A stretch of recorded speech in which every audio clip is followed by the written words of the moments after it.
Dear friends, இன்றைக்கி apple பாதாம் கேசரி அது செய்யலாங்க. ஆப்பிள் பாதாம் கேசரி இதுக்கு தேவையான பொருட்கள் எடுத்து வச்சுருக்குங்க. பாதாம் எடுத்து வச்சுருக்குங்க. பாதாம், அப்புறம் ஆப்பிள் துண்டுகளை நறுக்கி வச்சுருக்குங்க. பாதாம் வந்து தோல் எடுத்து வச்சுருக்குதுங்க. ஆப்பிள் இது வந்து காய்ச்சி ஆறின பால். இது வந்து நெய் வச்சுருக்குங்க. இது ரவை வச்சுருங்க. நெக்ஸ்ட் வந்து சர்க்கரை வச்சுருங்க. இது வந்து ஏலக்காய் வந்து அந்த தோலை எடுத்துகிட்டு உள்ளே இருக்கிற விதை மாத்திரம் எடுத்து வச்சுருக்குது. விதை மாத்திரம். அப்புறம் இதில் வந்து குங்குமப்பூ இருக்குங்க. எப்பவும் போல் நான் டிஸ்கிரிப்ஷனில் எவ்வளோ குவான்டிட்டிக்கு என்ன எவ்வளோ தேவையான பொருட்கள் அந்த குவான்டிட்டி எவ்வளோன்னு சொல்லிட்டு கொடுத்துட்றேங்க. தயவுசெய்து பார்த்துருங்க. இப்போது ஃபஸ்ட்டு வந்துங்க இந்த ஆப்பிளெல்லாம் இந்த மிக்சியில் போட்டு அடிச்சுக்கலாங்க. ஆப்பிள், அப்புறம் பாதாம், இதில் வந்து காய்ச்சி ஆற வச்ச பால் கொஞ்சம் ஊற்றிக்கலாங்க. தண்ணிக்கு பதிலாக பால் ஊற்றிக்கலாம். நல்லா பேஸ்ட்டாக வர வரைக்கும் பார்க்கலாம். இப்போ மிக்சியில் அரைச்சி வச்சாச்சுங்க. இப்போ ரவை மாதிரி குறன்னு இருக்கணுங்க. நைஸாக இருக்கக்கூடாது, கொஞ்சம் குறன்னு இருக்கணும். கேஸ் அடுப்பு பற்ற வச்சு கடாயை போட்டாச்சுங்க. இப்போ இதில் வந்து ஒரு கொஞ்சமாக நெய் கொஞ்சம் ஒரு ஸ்பூனுக்கு ஊற்றிக்கலாம். இதில் எடுத்து வச்ச ரவாவை இதில் போட்டுக்கலாங்க. போட்டு ஃப்ரை பண்ணிடலாம். வறுத்தலாம். நல்லா இந்த ரவையை நல்லா ஃப்ரை பண்ணிடலாங்க.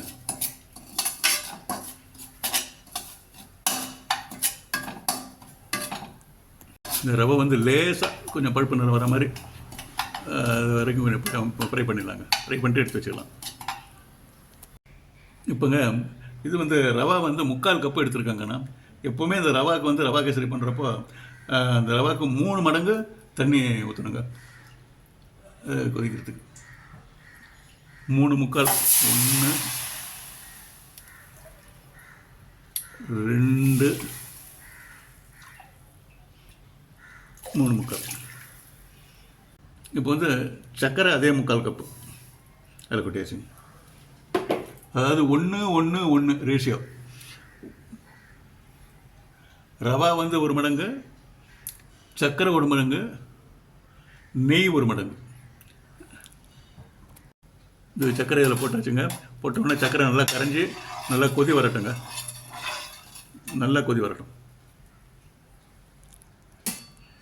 தண்ணி நல்லா கொதி வந்துருச்சுங்க. இந்த வறுத்து வச்ச ரவாவை இதில் போட்டுக்கலாம். போட்டுக்கிட்டு உடனே வந்து அதை வந்து கிண்டி விடணும், இல்லைன்னா கட்டி ஆகிடும்.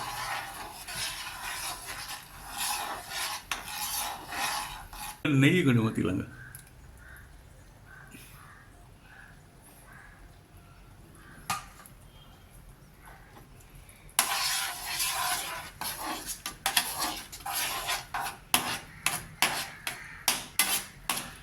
நெய் நல்லா ஊற்றிட்டுங்க. அப்புறம் நம்ம அரைச்சி வச்ச பாதாம், ஆப்பிள் அது ரெண்டையும் அதில் போட்டு கலந்துடலாங்க.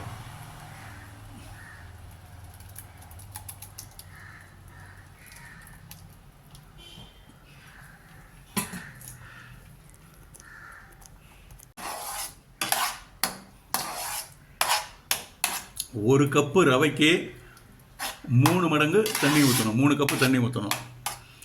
1 கப்பு ரவைக்கு 1 கப்பு சர்க்கரை, 3/4 கப்பு நெய். இதுதாங்க ரேஷியோ. கேசரிக்கு ஃபுட் கலர் மஞ்சள் போடணும், கலர் எல்லோ போட்டதுனால போட்டுக்கலாம்.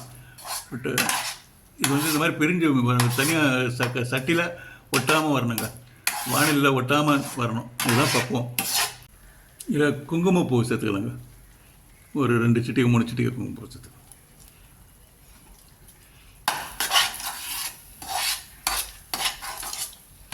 இப்போ இந்த ஆப்பிள் பாதாம் கேசரி எடுத்து தனியாக எடுத்து வச்சாச்சுங்க. இப்போ இது மேலே சின்னதாக கட் பண்ண பாதாம் பீஸ் அது மேலே போட்டுருலாங்க.